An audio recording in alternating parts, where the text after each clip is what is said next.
7 महीने की अनमय की जान सिर्फ 16 करोड़ का एक इंजेक्शन बचा सकता है। मोदी योगी तक पहुंची गुहार, 16 करोड़ कहां से लाएंगे गरीब माँ बाप। 16 करोड़ नहीं आए तो बच्चे को यमराज उठा ले जाएंगी, क्योंकि ये बीमारी सिर्फ 16 करोड़ के इंजेक्शन से ठीक होती है। केरल के बच्चे के लिए 6 दिन में आए थे 18 करोड़, फिर यूपी के अनमय के लिए भी उठानी होगी आवाज।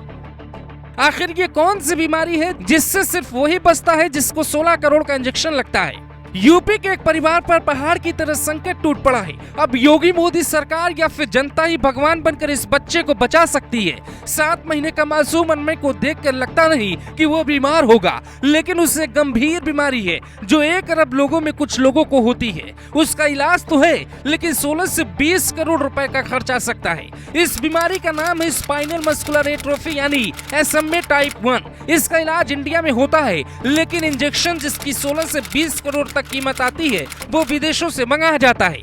भारत में पहला केस मुंबई के तीरा कामत का आया था। 6 महीने की बच्ची के लिए 16 करोड़ जमा हुए और प्रधानमंत्री मोदी ने भी मदद की। फिर केरल में ही एक ऐसा केस आया जिसको बचाने के लिए 6 दिन में 16 करोड़ जमा हुए। अब यूपी के सुल्तानपुर के अनमय सिंह को बचाने की अपील सोशल मीडिया पे हो रही है। अनमय के पिता बैंक में नौकरी करते हैं, परिवार चलाने तक की सैलरी मिलती है। अनमय पैदा हुए तो सब ठीक था, लेकिन बाद में पता चला वो स्पाइनल मस्कुलर एट्रोफी का शिकार हो चुका है। अनमय की मां अंकिता की जिंदगी में जैसे कुछ बचा ही नहीं। दिल्ली के गंगाराम अस्पताल के डॉक्टरों ने 16 करोड़ का इंजेक्शन लिखा। अनमय सिंह के लिए सोशल मीडिया पर कैंपेन चला, लेकिन अब तक परिवार के अकाउंट में मात्र 40 लाख रुपए ही जमा हो पाए।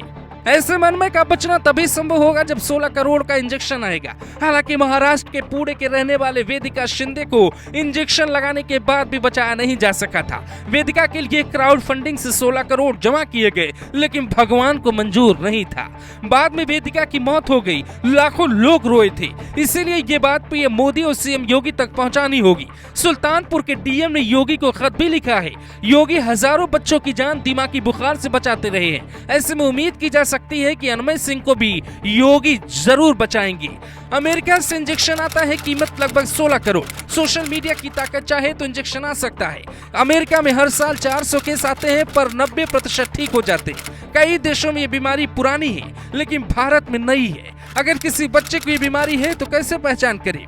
जो बच्चे स्पाइनल मस्कुलर एट्रोफी टाइप 1 से पीड़ित होते हैं, उनकी मांसपेशियां कमजोर हो जाती हैं, शरीर में पानी की कमी होने लगती है और मां का दूध पीते वक्त उन्हें सांस लेने में दिक्कत होती है। धीरे धीरे शरीर शांत हो जाता है और वक्त पे इंजेक्शन नहीं मिले तो मौत तय है। भारत में गरीब तबकों तक ये बीमारी तेजी से पैर पसार रही है। 16 करोड़ के इंजेक्शन की खासियत ये है कि बच्चों की मांसपेशियों को कमजोर कर उन्हें हिलने डुलने और सांस लेने में समस्या पैदा करने वाले जीन को निष्क्रिय कर देता है। यानी ये कोशिकाओं के लिए जरूरी प्रोटीन का उत्पादन शुरू कर देता है, जिससे बच्चों का शारीरिक और मानसिक विकास सामान्य रूप से होने लगता है। अगर आप अनमय सिंह की मदद करना चाहते हैं तो कमेंट में अनमय सिंह और उनके परिवार की पूरी जानकारी है। अनमय की कहानी बेहद दर्दनाक है। भगवान ऐसी बीमारी दुश्मन को कभी न दे, क्योंकि बीमारी इतनी गंभीर नहीं होनी चाहिए कि आम इंसान मरना ही ठीक समझे। सुल्तानपुर से नितिन श्रीवास्तव के साथ bureau report, global Bharat TV.